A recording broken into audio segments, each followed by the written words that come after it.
कक्षा 10वीं अर्धवार्षिक परीक्षा 2023-24 सामाजिक विज्ञान का जो पेपर है साथियों, वो इस वीडियो में हम देखने वाले हैं। तो पूरा पेपर दोस्तों आपको अच्छे से देख लेना है, वेरी इंपॉर्टेंट है और एग्जाम में यहाँ से प्रश्न आपको ज़रूर देखने को मिलने वाले हैं। इसके अलावा दोस्तों और भी जो पेपर है हमने ऑलरेडी अपलोड कर दिए हैं चैनल पे, आप उनको ज़रूर देख सकते हैं।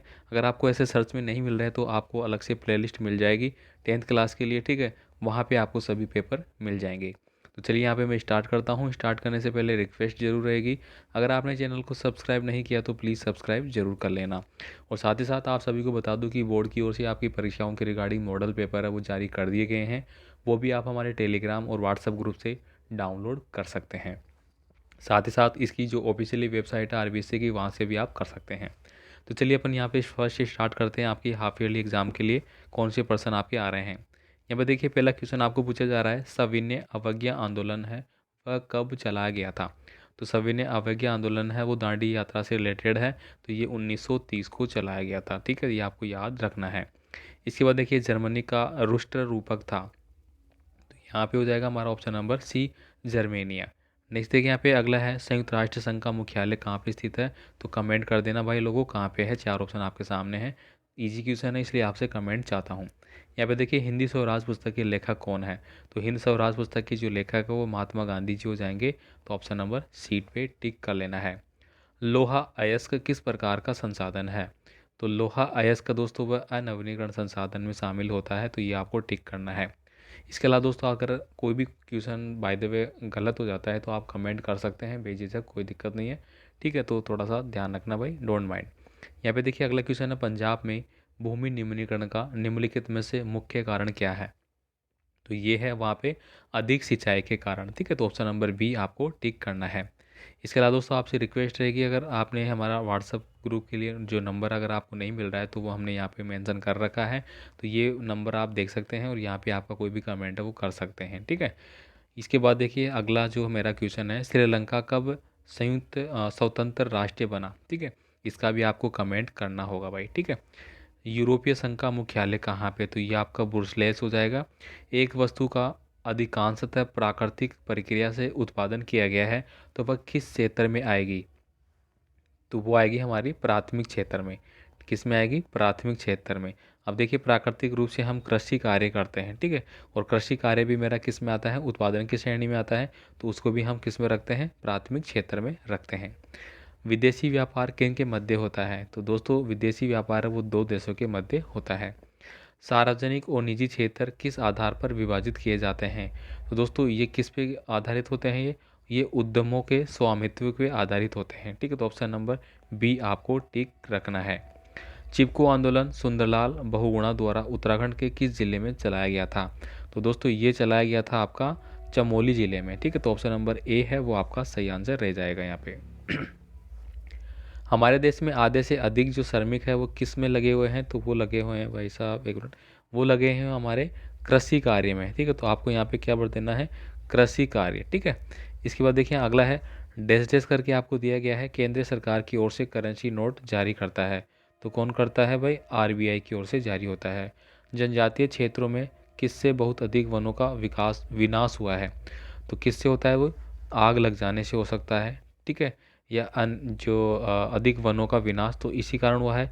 या फिर अपन कह सकते हैं कि औद्योगिकरण के कारण, ठीक है। तो अपन यहाँ पे बढ़ सकते हैं औद्योगिकरण, ठीक है।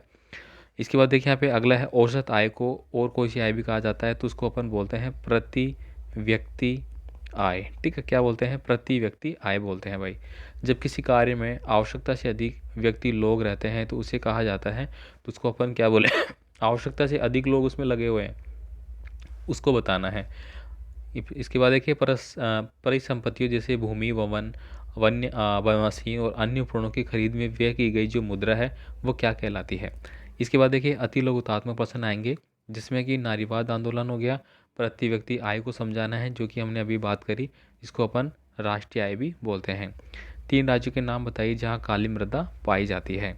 इसके बाद देखिए अगला है, रोलेक्ट एक्ट क्या था। तो दोस्तों रोलेक्ट एक्ट के बारे में आप सभी जानते हैं कि 1919 में चलाया गया था ये।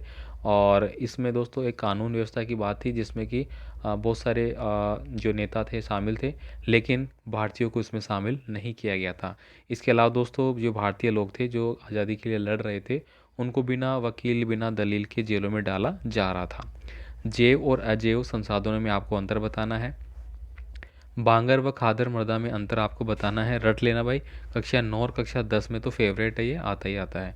जलियांवाला बाग हत्याकांड कब और कहाँ पे हुआ था? तो आप सभी जानते हैं ये घटना है वो कब की है, 13 अप्रैल 1919 की है।